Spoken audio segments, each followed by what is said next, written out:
Hello friends, एक बार फिर से आप सभी का स्वागत है आपके अपने YouTube channel wifi study solution fast smarter learning में। तो फ्रेंड्स, जैसा कि आपको पता है कि पिछले 2 दिनों से नेटवर्क का काफ़ी प्रॉब्लम चल रहा है और जिसके कारण से स्पीड बिल्कुल ही नहीं मिल रहा है जिससे हम लोग लाइव स्ट्रीम करें। और इसी कारण से हमें यहाँ पर वीडियो रिकॉर्ड करना पड़ रहा है। और पिछले 2 दिनों से तो बिल्कुल स्पीड नहीं थी ताकि हम वीडियो रिकॉर्ड करके अपलोड भी कर पाएँ, उतनी भी स्पीड नहीं मिल रही थी हमें। तो आज थोड़ा बहुत स्पीड जो है ना वो उसमें थोड़ा सा इंक्रीमेंट हुआ, थोड़ा सा स्पीड जो है वो बढ़ा है, जिसके कारण से हम वीडियो यहाँ पर अपलोड करने के मूड में है। ठीक है, तो हम यहाँ पर वीडियो अपलोड करेंगे। उम्मीद करेंगे कि सर आप लोग जितने भी हैं सब कोई इसको अच्छे तरीके से आप लोग इन्जॉय कीजिएगा। जिस तरह से आप लोग लाइव क्लासेस में एंजॉय करते हैं उस तरह से आप इसमें भी एंजॉय कीजिएगा। और जैसे ही स्पीड मिलता है तो मैं आपके सामने क्लासेस जो है वो लाइव लगाना शुरू कर दूंगा। तो इसीलिए तब तक के लिए क्लास आपका स्थगित ना हो। हालांकि 2 दिन हम लोगों ने स्थगित कर दिया था, एक कल जो है हिंदी की क्लास हुई थी। तो इसीलिए आप सबको जो है अच्छे तरीके से पेशेंस के साथ सारे ये लेक्चर्स को आप लोग देखिएगा, अच्छे तरीके से देखिएगा, समझने की कोशिश कीजिएगा। नहीं समझ में आए तो कमेंट बॉक्स में ज़रूर बताइएगा, उसको अगले वीडियो में मैं क्लियर करने की पूरी पूरी कोशिश करूंगा। ठीक है मेरे भाई, तो चलिए हम लोग शुरू करते हैं यहाँ पर। तो आज हम लोग पढ़ने वाले हैं जैव विकास का अगला जो है ना पॉइंट जो है अपना, ये समजात अंग की बात कर रहे हैं, यानी अगले बिंदु पे हम लोग आज चर्चा करने वाले, जिसका नाम है विकासीय संबंध योजना। यानी विकास के संबंध में कुछ हम लोग योजना यहाँ पर देखने वाले भाई। कुछ में कुछ मुख्य बिंदु है जिस पर हम लोग यहाँ पर चर्चा करने वाले हैं। तो सबसे पहले जो आता है वो अपना आता है समजात अंग। क्या आता है मेरे भाई? समजात अंग आता है। तो इसको समझने की कोशिश कीजिएगा सब कोई मेरे भाई, जितने लोग देख रहे हैं इस चीज को, जितने लोग देख रहे हैं। तो समजात अंग क्या होता है मेरे भाई? समजात का मतलब क्या होता है आप हमको बताइए। सम का मतलब होता है एक जैसा, समान, एक ही जाति का।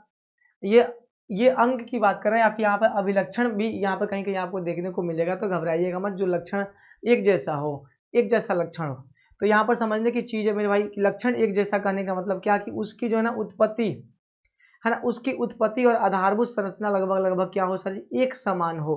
भले उसके काम अलग अलग हो सकते हैं, भले उसके काम बाबू यहाँ पर अलग अलग हो सकते हैं, लेकिन उसकी संरचना जो है, उसके ढांचा जो है, उसकी उत्पत्ति जो है एक जगह से हुई है, एक जैसी हुई है। ठीक है, उसको हम लोग क्या कहेंगे? समजात अंग कहेंगे। इसको परिभाषित अगर हम करें बाबू तो कुछ इस प्रकार से हम लोग परिभाषित इसको कर सकते हैं। तो वो परिभाषा क्या हो सकता है यहाँ पर कि विभिन्न जीवों में यह अभिलक्षण जिनकी आधारभूत संरचना लगभग एक समान होती है, यद्यपि विभिन्न जीवों में उनके कार्य भिन्न भिन्न हो सकते हैं।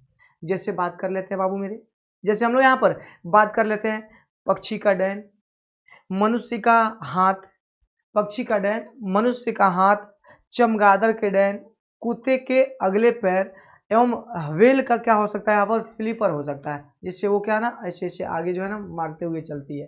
तो आप देख सकते हो सर जी यहाँ पर काम भिन्न भिन्न है। देखिए ये सब क्या है? समजात अंग है। जैसे चमगादड़ की बात करें तो चमगादड़ क्या करता है? वो अपने पंखों से क्या करता है? वो उड़ता है। पंखों से क्या करता है? उड़ता है। हम लोग का ये हाथ, हम लोग का क्या है बाबू? ये हाथ, ये दोनों समजात अंग है। ये दोनों क्या है बाबू मेरे? ये समजात अंग है। जैसे वो व्हेल का जो है ना फ्लिपर, जिससे क्या करती है? वो पानी को ऐसे खेती है, वो पानी में है ना वो आगे की तरफ बढ़ती है, वो हो सकता है। तो ये कुछ है, कुत्ते का आगे वाला पाँव जो है सर जी वो क्या हो सकता है? अपना समजात अंग। तो ये सब आपस में क्या है मेरे भाई? ये सब समजात अंग है। क्या है ये समजात अंग है। तो समजात अंग के आप उदाहरण लिख सकते हो सर जी, है ना पक्षी का डैन, है ना पक्षी का डैन कह सकते हो, पंख कह सकते हो आप। कहीं कहीं डैन मिलेगा, कहीं कहीं पंख मिलेगा, तो घबराना नहीं है। मनुष्य का हाथ मेरे भाई, मनुष्य का हाथ, उसके बाद से कुत्ते का अग्रपाद, कुत्ते का अग्रपाद, ठीक है। उसके बाद से सर चमगादड़ का पंख, चमगादड़ का बाबू मेरे क्या कर सकते हो यहाँ पर? चमगादड़ का पंख कर सकते हैं सर जी। वो भी क्या होता है? अपना ये समझा देंगे। यानी पक्षी का, इसकी भी उत्पत्ति वैसी हुई है, मनुष्य का जिस प्रकार से हाथ का हुआ है ना, मनुष्य के जिस प्रकार से हाथ का हुआ है। कुत्ते का अग्रपाद सर जी। उसके बाद हमने क्या कहा? चमगादड़, ठीक है ना, चमगादड़, चमगादड़ का पंख। तो ये कुछ हो जाते हैं अपने क्या, ये अपने हो जाते हैं बुआ मेरे, ये हो जाते हैं समजात अंग के कुछ उदाहरण हो जाते हैं। क्या हो जाती है? ये समजात अंग के कुछ उदाहरण हो जाते हैं। अब दूसरा आता है, जरा ध्यान से सुनिएगा। इसके काम अलग अलग हो सकते हैं। मैंने क्या बताया बाबू कि इसका काम जो है वो अलग अलग हो सकता है। अब अलग अलग कैसे? तो मैंने अभी थोड़ा देर पहले बताया कि पक्षी का जो डैन जो होता है वो उससे उड़ने का काम करती है पक्षी। उसी तरह से मनुष्य का हाथ जो होता है, बाकी दूसरा काम इससे तो उड़ता नहीं ना है भाई, इसका काम दूसरा है। हम लिख रहे हैं, खाना खाते हैं, हम लोग क्या करते हैं? इससे बहुत सारे काम करते हैं। तो वो मनुष्य का हाथ हो सकता है सर जी, तो इसका भी काम अलग हो गया। कुत्ते का अग्रपाद जो हो गया, क्या हो गया? उसको चलने में मदद करता है।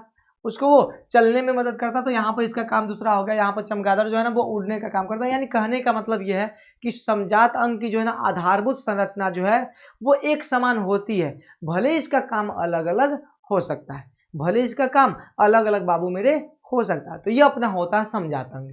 दूसरे की बात करें बुआ मेरे, तो दूसरे में क्या होता है जरा सा ध्यान से समझिए। दूसरा है समरूप।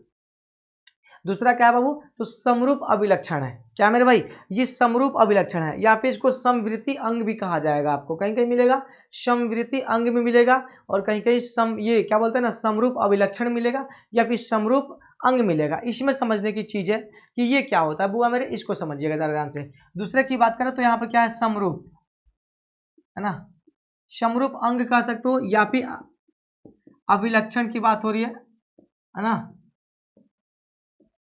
समरूप अभिलक्षण की बात हो रही है बुआ मेरे।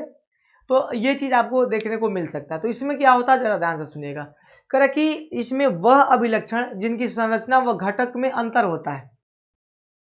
क्या कह रहा बाबू मेरे, कह रहा कि ये वह संरचना होती है, ये वो लक्षण होते हैं जिसमें क्या होती है, जिसका आधारभूत संरचना क्या होती है सर जी, अलग अलग होती है। इसके संगठक क्या होते हैं बाबू मेरे, ये अलग अलग होते हैं। ये सभी की उत्पत्ति समान नहीं होती है, सभी की उत्पत्ति समान नहीं होती है, लेकिन काम इसके क्या होते हैं, समान होते हैं।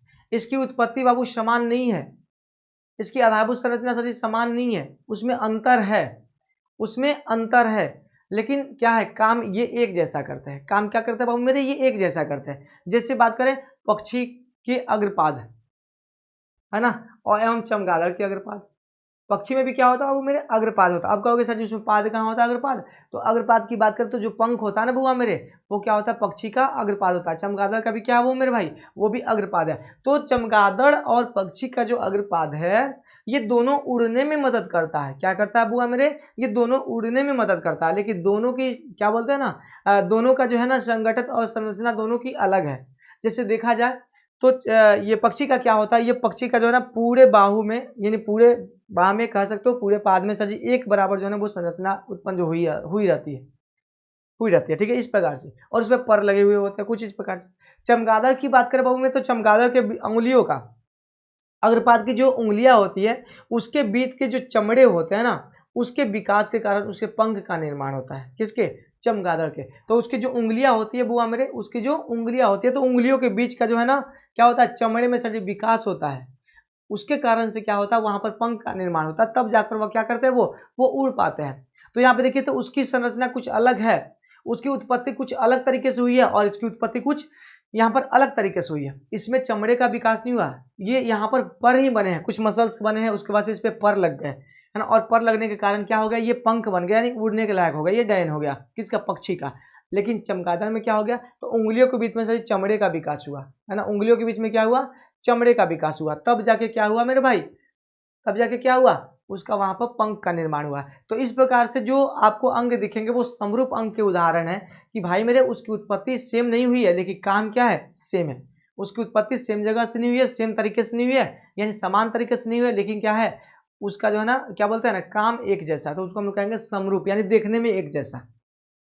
क्या कहेंगे हम लोग, देखने में एक जैसे। जैसे त्रिभुज में हम लोगों ने पढ़ा है सर्वांग समता में और समरूपता में अंतर है, सर्वांग समता में और समरूपता में अंतर है। सर्वांग समता का मतलब क्या, हु बहू, है ना, एकदम हु बहू एक जैसे होने चाहिए, चाहे उसका संरचना एक जैसी हो, उसकी उत्पत्ति एक जैसी हो, वो होता है बाबू। जैसे एक के ऊपर एक रख देने पर वो कंप्लीट रूप से ढक जाता है, उसमें कोण भी सेम टू सेम होने चाहिए, भुजा भी सेम टू सेम होने चाहिए। तो अपने सर्वांग समता का कुछ इस प्रकार से हो जाता है। और समरूप में क्या था, बस एक जैसे देखने, मतलब देखने चाहिए भाई, एक जैसे दिखने चाहिए, है ना, एक जैसे दिखने चाहिए, उसके कोण और उसमें भुजाओं का अनुपात सर जी बराबर होना चाहिए, छोटा और बड़े होने से कोई फर्क उस पर नहीं पड़ता। तो वो अपना समरूप था। तो यहाँ पर भी मामला कुछ वही है सर जी, समरूप अभिलक्षण वाला बात है, जो देखने में एक जैसा हो, काम एक जैसा करे, तो अपना हो गया वो समरूप अभिलक्षण। ठीक है, तो यहाँ तक चीजें क्लियर। तो यहाँ पर हमने क्या बताया, पक्षियों के अग्रपाद, और क्या हो सकता है सर, चमगादड़ के अग्रपाद, पक्षी के अग्रपाद एवं सर जी क्या हो सकता है यहाँ पर, चमगादड़ के चमगादड़ का अग्रपाद। ये क्या है, ये समरूप है, लेकिन सर जी इनकी उत्पत्ति एक जैसी नहीं हुई है, इनकी उत्पत्ति एक जैसी नहीं हुई है, लेकिन काम सर जी क्या है इनका, एक जैसा है। काम क्या है, एक जैसा है। इसमें क्या बताया मैंने, काम अलग अलग हो सकता है लेकिन उत्पत्ति सर जी इसकी समान हुई है। इसकी आधारिक संरचना जो है, आधारभूत संरचना जो है वो सेम है, ठीक है ना। तो ये सब क्या है बाबू मेरे, इसके पास जितने हैं सब अग्रपाद है यहाँ पर। बात क्लियर, ओके, कोई कष्ट नहीं किसी भाई को, यहाँ तक चीजें क्लियर। तो यहाँ भी आपने देखा ये समरूप अंग है, इसमें क्या होता है, पक्षी का अग्रपाद वाला मामला है और चमगादड़ का जो है ना वो अग्रपाद है। ओके मेरे भाई आगे बढ़ते हैं। अब एक आता है जीवाश्म। जीवाश्म के बारे में थोड़ा सा सुनिए। अब आगे आता है, उम्मीद करते हैं यहाँ तक बातें क्लियर हो गई होगी आपको, यहाँ तक चीजें क्लियर है, इसमें बहुत ज्यादा चीज नहीं है आप, है ना, बहुत ज्यादा चीज समझने की जरूरत भी नहीं है आपको, ठीक है। यहाँ पे देखिए ज्यादा ध्यान से सबको मिलके, इसमें किसी प्रकार कोई तकलीफ तो नहीं है किसी भाई को, तकलीफ होगा तो कमेंट बॉक्स में जरूर बताइएगा। इसमें अगर किसी प्रकार कोई तकलीफ होगा तो कमेंट बॉक्स में आप जरूर बताइएगा हमें, ठीक है ना। अगले क्लास में हम सोचेंगे कि भाई की उसको क्या कर दे, क्लियर कर दे। ओके मेरे भाई चलिए आगे बढ़ते हैं। अब यहाँ पर बाबू मेरे आता है जीवाश्म। क्या आता है, जीवाश्म आता है। अब इसको समझिएगा जरा ध्यान से। जो विलुप्त प्रजातियां हैं या भी कह सकते हो जो जीव जंतु मर चुके हैं बहुत पहले, तो उनका शरीर जो है ना वो सड़गल गया होगा। उनका शरीर क्या है, सड़गल गया होगा। और जब उनका शरीर सड़गल गया होगा तो उसमें कुछ हिस्सा जो बच जाता है, जो आखिरी हिस्सा जो बच जाता है, अब वो नहीं सड़ सकता, वो अब नहीं गल सकता, है ना, वो अब डिस्ट्रॉय नहीं हो सकता। तो जो वो बचा हुआ जो भाग होता है ना, जो अवशेष होता है ना, उसी को हम लोग क्या कहते हैं, जीवाश्म कहते हैं। उसको क्या कहते हैं बाबू मेरे, उसको हम लोग जीवाश्म कहते हैं। जो जीव जंतु यहाँ से विलुप्त हो चुके हैं, है ना, जो जीव जंतु विलुप्त हो चुके हैं या फिर अभी है और उनके जीवाश्म मतलब दबे पड़े हैं कहीं, सड़ गल गए हैं, लेकिन उसमें कुछ अवशेष जो बच गया है, जो अवशेष जो बच गया है उसको हम लोग क्या कहते हैं सर जी, जीवाश्म कहते हैं। उसको क्या कहते हैं हम लोग, जीवाश्म कहते हैं। तो इसका परिभाषा कुछ आप लिख सकते हो कुछ इस प्रकार से कि जीव के परिरक्षित अवशेष जीवाश्म कहलाते हैं। जो बच गए अवशेष है, जो बच गए हैं, अब वो आगे जो है ना, वो आगे जो है वो क्या बोलते हैं ना, वो सड़ गल नहीं सकते हैं, वो आगे जो है अब डिकम्पोज नहीं हो सकते हैं, आगे उसका क्षय जो है वो नहीं हो सकता है, ठीक ना। होगा तो बहुत ही स्लो प्रोसेस के दौरान होगा और बहुत और भी लंबा समय लग सकता है। तो जो बचा हुआ जो भाग होता है उसी को हम लोग क्या कहते हैं, अवशेष कहते हैं।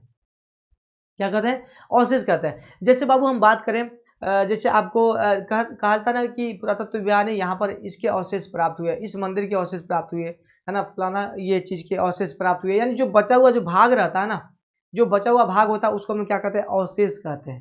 यानी जो बच गया है, पहले कुछ इस प्रकार से था, अब उसमें जो बच गया वो अवशेष होता है। तो आप जो जीव के जो अवशेष होता है, जीव के सड़ने गलने के बाद जो बच जाते हैं ना जो चीज, वो अवशेष होता है और उसी अवशेष को हम लोग क्या कहते हैं, जीवाश्म कहते हैं। क्या कहते हैं बुआ मेरे, जीवाश्म कहते हैं। जैसे बात करते हैं, एक उदाहरण लेते हैं, आप समझिएगा। यहाँ पे देखिएगा, एक उदाहरण लेते हैं बुआ मेरे। इसमें क्या है जरा देखिए, इस उदाहरण में क्या हुआ मेरे, यहाँ पे कह रहा है कि जैसे कोई मृत कीट की बात कर रहे हैं, कीड़े की बात कर रहे हैं, मरे हुए कीड़े की बात कर रहे हैं, जो क्या होता है, गर्म मिट्टी में सूखकर कठोर हो जाता है। गर्म मिट्टी में सूखकर क्या हो गया, वो कठोर हो गया, अब उसका क्षय जो है ना वो नहीं हो सकता, अब उस पर कोई बैक्टीरिया फंगस तो लग ही नहीं सकता, अब वो एकदम बिल्कुल कठोर हो गया है। अब क्या हो गया, वही तो हो गया अपना, क्या हो गया बुआ मेरे, वही तो हो गया अपना अवशेष। क्या हो गया, अवशेष। और उसी अवशेष को हम क्या कहेंगे, जीवाश्म कहेंगे। क्या कहेंगे बुआ मेरे, उसको जीवाश्म कहेंगे। बात क्लियर।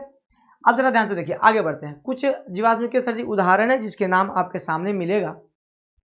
मैं यहाँ पर किताब खोल के आपको दिखाना चाहूंगा, चीजें आपको बताना चाहूंगा। हालांकि मैं यहाँ पर आपको बता देता हूँ, पेज नंबर में आप देख लीजिएगा बुआ, सबको ही मिलकर देखिएगा पेज नंबर मैं बताना चाहूंगा यहाँ पर। अगर आपके पास होगा बाबू मेरे तो खोल लीजिएगा आप किताब, अगर आपके पास होगा तो बाबू मेरे खोल लीजिएगा किताब, सबको मिलकर देखिए। यहाँ पर आपको पेज नंबर बाबू मेरे, पेज नंबर 168 में 9.10 जो है, 9.10 जो पेज है बाबू मेरे, उसको आप देखिएगा। 9.10 जो है ना, ये क्या बोलते हैं ना पिक्चर नंबर, उसको आप देखिएगा अच्छे तरीके से। उसमें क्या है मेरे भाई, सबसे पहले एक पेड़ का जो है ना वो जीवाश्म दिया है, एक पेड़ का जीवाश्म दिया है। बात क्लियर। पेड़ जो है ना वो सड़ गल गया है, जो आखिरी अवशेष उसके बच गए हैं उसको क्या करा, वो पेड़ का अवशेष है। उसके अवशेष में करा एक जीवाश्म जो है बाबू, जो अकशेरुकी का है, जिसको हम लोग क्या कहे, आमोनाइट कहे, है ना। आमोनाइट का है, ये अकशेरुकी का है। ठीक है, उसके बाद से देखा जाए मेरे भाई तो एक जीवाश्म जो है वो भी अकशेरुकी का है, जिसका नाम क्या दिया है यहाँ पर, ट्राइलोबाइट। आप पेज नंबर 9.10 यानी इसके अवशेष हैं ये, है ना। इस जीव के क्या है वो बाबू मेरे अवशेष हैं, ये बचे हुए भाग हैं, ये लंबे समय से दबे हुए हैं पृथ्वी के गर्भ में, ठीक है ना, वो है। उसके बाद से आगे बढ़े मेरे भाई, मछली का जीवाश्म है जिसको हम लोग क्या कहते हैं, नाइटिया कहते हैं। मछली का जो जीवाश्म होता है जिसको हम लोग क्या कहते हैं, नाइटिया कहते हैं। तो अकशेरुकी के साथ दो जीवाश्म, एक तो आमोनाइट, एक ट्राइलोबाइट। क्या है, ट्राइलोबाइट और एक आमोनाइट, और एक क्या है मेरे भाई, नाइटिया है, और एक क्या है, राइजोपस है, सॉरी राइजोसोरस है। राइजोसोरस है, ये किसका है मेरे भाई, ये किसका जीवाश्म है, तो ये डायनासोरस का कपाल है, डायनासोरस का सर है मेरे भाई। ये किसका है, डायनासोरस का सर है। इसको क्या कर रहे हैं हम लोग, उस जीवाश्म का नाम क्या दिया हम लोगों ने, राजोसोरस। राजोसोरस, राइजो नहीं, राजोसोरस। बात क्लियर। तो ये कुछ आपके जीवाश्म के कुछ नाम है, पेज नंबर 168।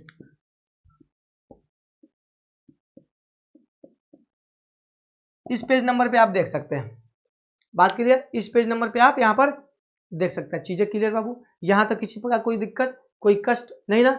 आगे बढ़ते हैं। अब देखिए जरा ध्यान से बाबू, मेरे जीवाश्म की तो बातें कर ली, लेकिन अब इसका क्या करना भैया मेरे, ये कितने पुराने हम कैसे पता लगाएंगे।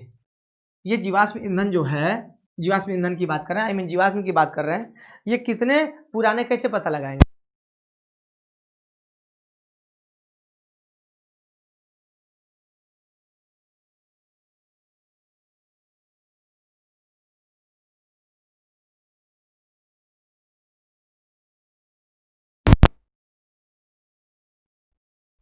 ठीक है, जीवाश्म कितने पुराने हैं कैसे पता लगाएंगे।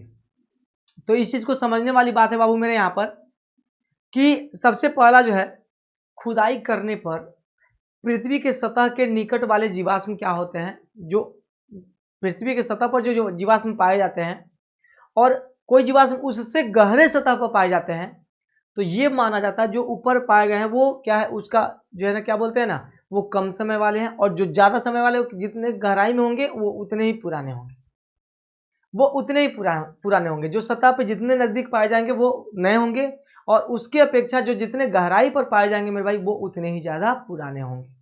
ऐसा माना जाता है कि जीवाश्म पे सर जी क्या होता है, जीवाश्म पे या फिर किसी भी चीज पे पृथ्वी का परत दर परत, परत दर परत वो चढ़ते जाता है, चढ़ते जाता है, और जितना बाबू नीचे जो है ना जीवाश्म आपको मिलेगा वो उतना ही ज्यादा पुराना होगा। तो ये सबसे पहला बिंदु है। और जो पृथ्वी के सतह के सबसे नजदीक होगा वो क्या होगा, वो नया होगा। किसकी अपेक्षा, गहरे की अपेक्षा नया होगा।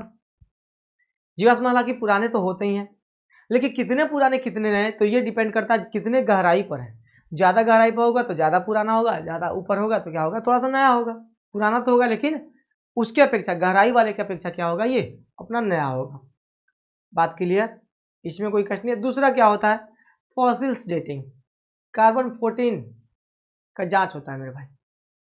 इसके माध्यम से भी हम लोग पता लगाते हैं, क्योंकि सभी वस्तुएं कार्बन से बनी हुई है, सभी वस्तुएं कार्बन से यहाँ पर बनी हुई है, आप सबको पता है। और उसी के हिसाब से, उसी के डिकम्पोजिशन के हिसाब से कह सकते हो, उसी के क्षय के हिसाब से हम लोग पता लगाते हैं। ठीक है, तो इसमें क्या होता है, जरा ध्यान से सुनिएगा। करा कि जिस जीवाश्म में जो तत्व पाए जाते हैं, यानी कहने का मतलब जिसमें जीवाश्म में पाए जाने वाले किसी एक तत्व विभिन्न समस्थानिकों का अनुपात के आधार पर जीवाश्म का समय निर्धारण किया जाता है। फॉसिल्स डेटिंग से दूसरा होता है जीवाश्म का समय फिक्स करने के लिए। इसमें क्या होता है मेरे भाई, तो इसमें तत्व मौजूद, जैसे हमने कार्बन की बात की, तो प्रत्येक जीव जो यहाँ पर कार्बन से तो बना है, आप सबको पता है। जितने चीजें सब लगभग कार्बन से बने हैं, ज्यादातर चीजें कार्बन से बने हैं, तो उसके समस्थानिक को लिया जाता है, ठीक है ना, उसके आइसोटॉप्स को लिया जाता है। और क्या किया था मेरे भाई, उसमें उसके क्षय के हिसाब से, क्योंकि उसमें एक जो है स्टेबल होता है और एक जो है ना लगातार क्षय करता है।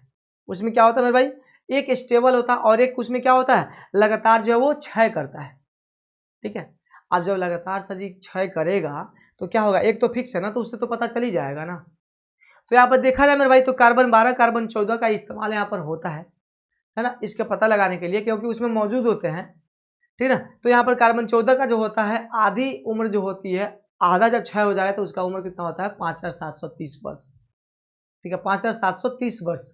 और उस हिसाब से देखा जाए तो सर जी कार्बन 12 जो वो कितना जो है ना उसका क्षय हुआ है, उसका कितना क्षय हुआ है। तो इस हिसाब से ये पता लगाया जाता भाई कि आप ये कितने पुराने हैं ये फॉसिल्स या और कितने नए हैं, उस हिसाब से भी ये पता लगाया था।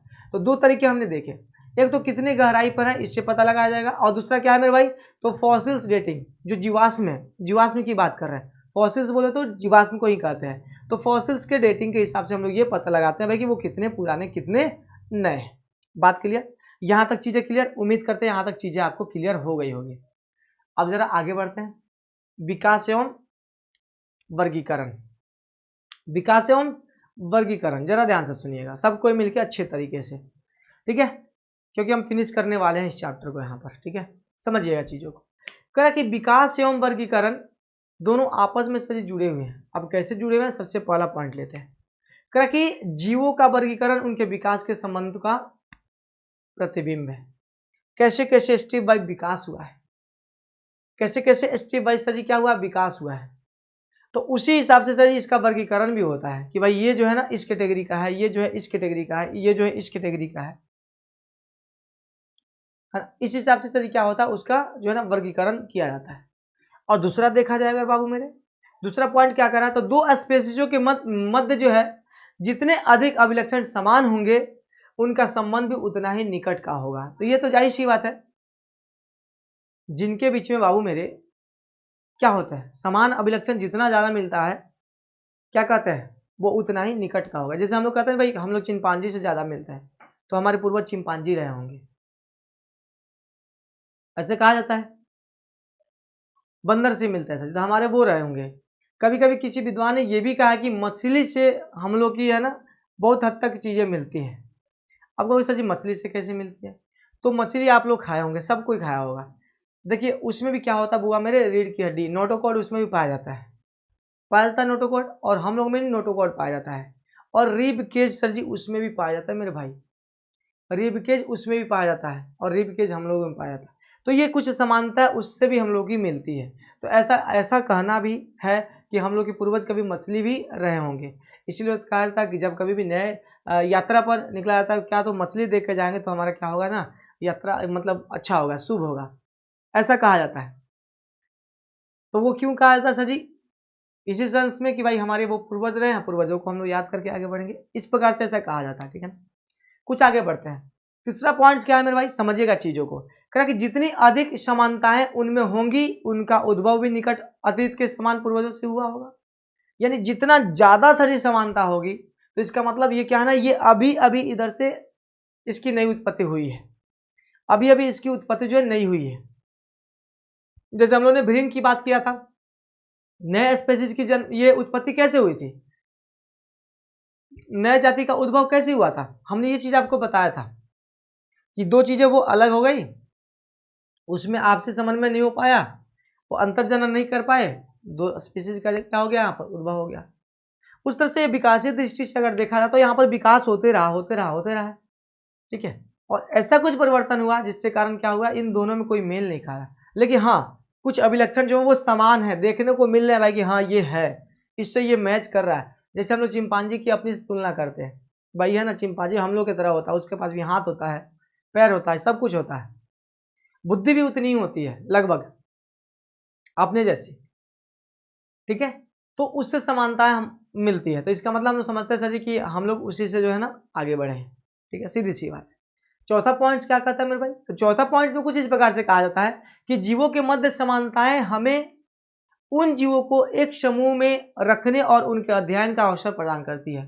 कि भाई जितने समूह जो है ना समानताएं जितना मिलते हैं उसको हम लोग क्या करते हैं, एक ग्रुप में रख देते हैं, उसको हम लोग क्या करते हैं, एक ग्रुप में रख देते हैं। क्यों रखते हैं सर जी, ताकि हमें उससे अध्ययन करने में आसानी हो, हम उसके बारे में और ज्यादा चीज जानकारी प्राप्त कर सके, उसमें आसानी हो। इसलिए हम लोग क्या करते हैं, जितनी ज्यादा सामान्यताएं होती हैं उन सबको क्या करते हैं हम लोग एक ग्रुप में रख देते हैं, और उसके हिसाब से क्या करते हैं हम लोग अध्ययन करते हैं, और उसके बारे में अधिक से अधिक जानकारी हम लोग यहाँ पर प्राप्त करते हैं।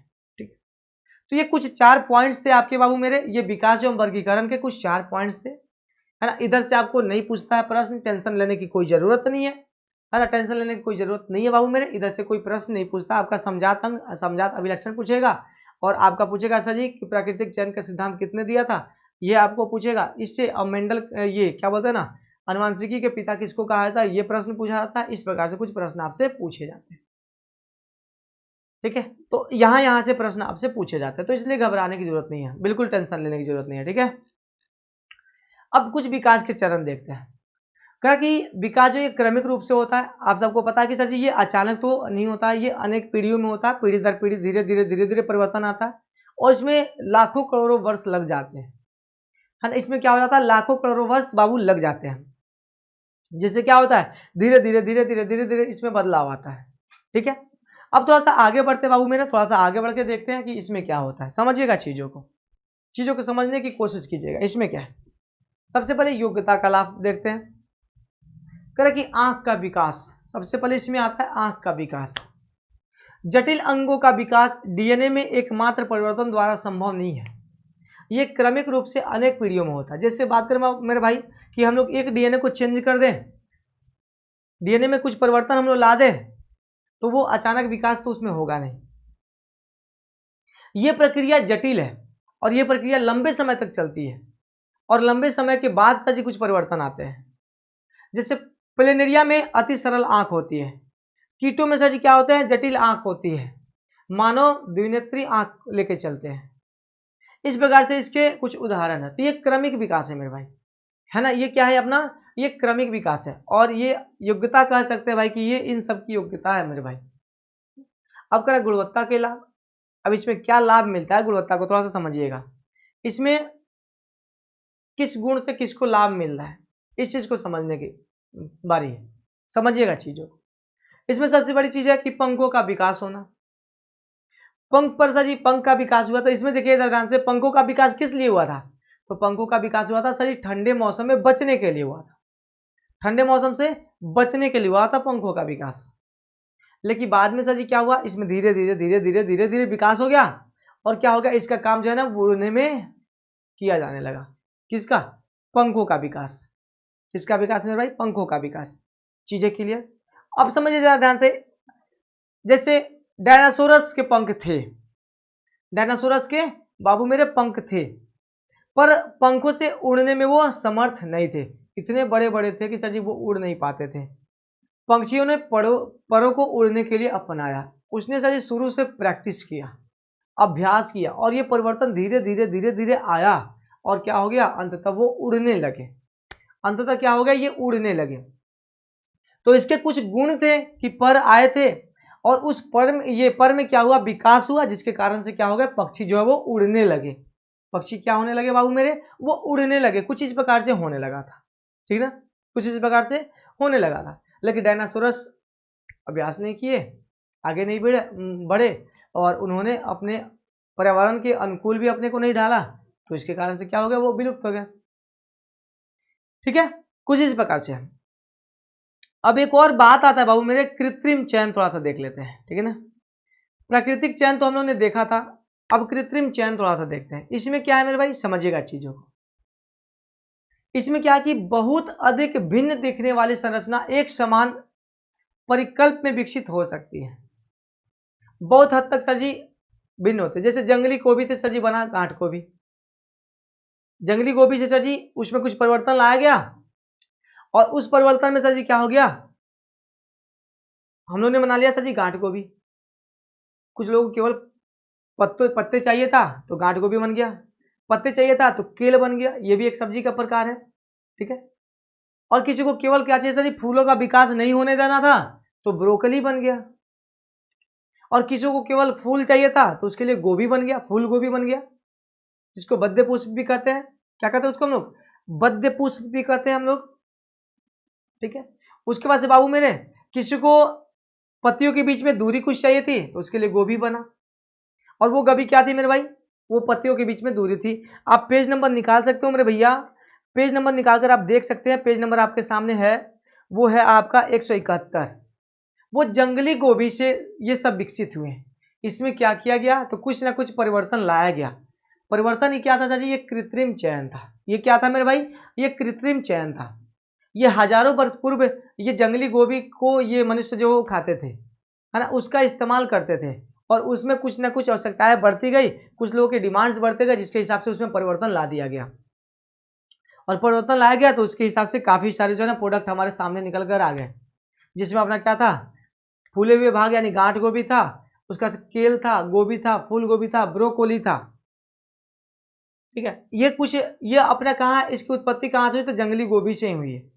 और इसमें कुछ ना कुछ परिवर्तन किया गया, तो ये हो गया अपना, क्या हो गया बाबू मेरे, ये कृत्रिम चयन हुआ था। क्या हुआ था इसका कृत्रिम चयन हुआ था। बात क्लियर? इसका क्या हो गया था मेरे भाई, इसका हो गया था कृत्रिम चयन हो गया था। ओके, तो यहां तक चीजें क्लियर। तो उम्मीद करते सर जी यहां तक आपकी चीजें जो है वो क्लियर हो गई है ना। अब किसी प्रकार कोई तकलीफ किसी भाई को यहाँ पर नहीं होनी चाहिए। ठीक है, और ये अपना चैप्टर जो है यहाँ तक आके अपना जो है ना यहाँ पर एंड करता है मेरे भाई। चैप्टर अपना यहाँ पर आके एंड होता है। अगर किसी प्रकार का किसी भाई को कहीं से भी कोई तकलीफ हो तो आप क्या कीजिएगा, करना क्या आपको, तो आपको यही करना है मेरे भैया कि आपको कमेंट बॉक्स में कमेंट कर देना है। अगर किसी प्रकार कोई तकलीफ होगा तो कमेंट कर दीजिएगा, हम क्या करेंगे भैया, हम फिर से वापस से इसको समझाने की कोशिश आपको करेंगे।